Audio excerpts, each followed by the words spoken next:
Hi అండి. Welcome back to our channel సత్యజన్ను. ఎలా ఉన్నారండి అందరూ? నేను బాగున్నాను. మీరు చాలా బాగుండాలని కోరుకుంటున్నాను. వెజిటబుల్స్ ఇంట్లో అయిపోయినప్పుడు ఏమొండాలా అని ఆలోచిస్తూ ఉన్నప్పుడు ఒక కర్రీ గుర్తొచ్చింది. ఆ కర్రీ ఏంటో తెలుసుకోవాలంటే లేట్ చేయకుండా వీడియోలోకెళ్ళిపోదాం. ఇక్కడ నేను ఆనియన్ ఎందుకు కట్ చేసి చూపిస్తున్నాను అంటే, ఇక్కడ ఆనియన్ పైన బ్లాక్ లేయర్ అనేది ఉంటుంది కదా! అదేం చేస్తామంటే కడిగేసేసి మనం ఉ కూరల్లో వాడేసుకుంటాము. కానీ ఆ బ్లాక్ లేయర్ తినకూడదు అని చెప్తున్నారు. సో, దానిపైన ఉన్న ఆ లేయర్‌ని రిమూవ్ చేసేసి ఆనియన్ పైన ముచ్చుకుంటుంది కదా! అది కూడా తీసేసుకొని మంచిగా క్లీన్ చేసుకున్న తర్వాతనే మనం కర్రీస్‌లోకి వాడుకోవాలి. కర్రీ కోసం చిన్న లెమన్ సైజ్ అంత చింతపండుని నానబెట్టుకోవాలి. ముందుగానే నానబెడితే అది మంచిగా నానిపోయి ఉంటుంది. కొంచెం వాటర్ ఏసుకుంటే సరిపోతుంది. స్టవ్ పైన పాన్ పెట్టుకొని 2 టేబుల్ స్పూన్ల ఆయిల్ వేసుకోవాలి. ఆయిల్ వేడైన తర్వాత మన మెయిన్ ఇంగ్రీడియంట్ మినప వడియాలు. ఈరోజు చేస్తుంది మినప వడియాల పులుసు.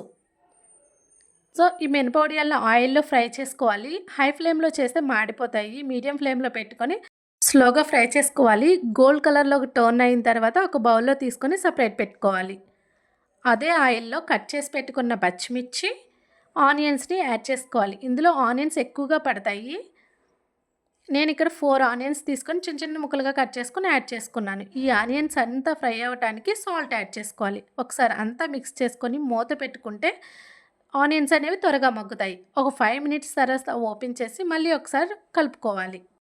కొంచెం కరివేపాకు యాడ్ చేసుకొని కర్రీకి ఆనియన్స్ మంచిగా ఫ్రై అవ్వాలన్నమాట. అంటే గోల్డ్ కలర్‌లోకి టర్న్ అయ్యే వరకు ఆనియన్స్‌ని ఫ్రై చేసుకుంటా ఉండాలి. ఆనియన్స్ మంచి కలర్‌లో వచ్చి ఫ్రై అయిన తర్వాత హాఫ్ టీ స్పూన్ పసుపు, 1 టేబుల్ స్పూన్ కారం యాడ్ చేసుకొని మొత్తం మిక్స్ చేసుకోవాలి. కారం అనేది ఒక 2 మినిట్స్ ఆయిల్‌లో ఫ్రై అయితే చాలా బావుంటుంది.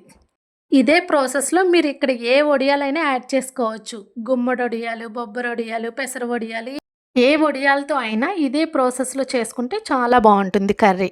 అవి ఫ్రై అయిన తర్వాత చింతపండు పులుసుని యాడ్ చేసుకోవాలి. హాఫ్ గ్లాస్ వాటర్ కూడా యాడ్ చేసుకొని ఉప్పు సరిపోయిందో లేదో చెక్ చేసుకోవాలి. ఈ చింతపండు పులుసుకి ఎప్పుడైనా కొంచెం సాల్ట్ ఎక్కువగానే పడుతుంది. పులుసు పోసిన తర్వాత ఒకసారి సాల్ట్ చెక్ చేసుకొని సరిపోకపోతే కొంచెం యాడ్ చేసుకోవచ్చు. అంతా ఒకసారి మిక్స్ చేసుకొని మూత కవర్ చేసుకొని ఒక 5 మినిట్స్ ఈ చింతపండు పులుసు అనేది బాయిల్ అవ్వాలి. కొంచెం పులుసు ఎగిరిపోయిన తర్వాత మనం ఫ్రై చేసి పెట్టుకున్న మినపొడియాలనేది ఇక్కడ యాడ్ చేసుకోవాలి. ఫస్ట్‌లోనే పులుసు పోసినప్పుడు యాడ్ చేస్తే గనక అదంతా మెత్తగా అయిపోయి కర్రీలో కలిసిపోతుంది. సో, లాస్ట్‌లో దింపే ఒక 3 మినిట్స్ ముందు యాడ్ చేసుకుంటే అది మంచిగా సోక్ అయ్యి మెత్తగా అవుతుందనమాట. మనకి మినప వడియం అన్నట్టు తెలుస్తుంది. అదే ముందే యాడ్ చేసుకుంటే మెత్తగా అయిపోయి కర్రీలో కలిసిపోతుంది. సో, కొంచెం గ్రేవీ ఉండంగానే యాడ్ చేసుకోవాలి. ఎందుకంటే మినప వడియాలు కూడా కొంచెం సోక్ అయ్యి పులుసు అనేది తగ్గిపోతుంది. చూడండి ఒక 5 మినిట్స్ తర్వాత మినపొడియం చక్కగా ఉడుకుంటుంది. మెత్తగా సాఫ్ట్‌గా అవుతుంది. సో, కొంచెం గ్రేవీ దగ్గరికి వచ్చిన తర్వాత స్టవ్ ఆఫ్ చేసేసుకుంటే టేస్టీ అయిన మినపొడియాల పులుసు రెడీ అయిపోతుంది. ఎప్పుడైనా ఇంట్లో వెజిటబుల్స్ లేనప్పుడు ఇలా ఒకసారి ట్రై చేయండి. చాలా టేస్టీగా ఉంటుంది. ఈ వీడియో మీకు నచ్చితే లైక్ చేయండి, షేర్ చేయండి. Please do subscribe my channel Satya Jannu. Thank you for watching.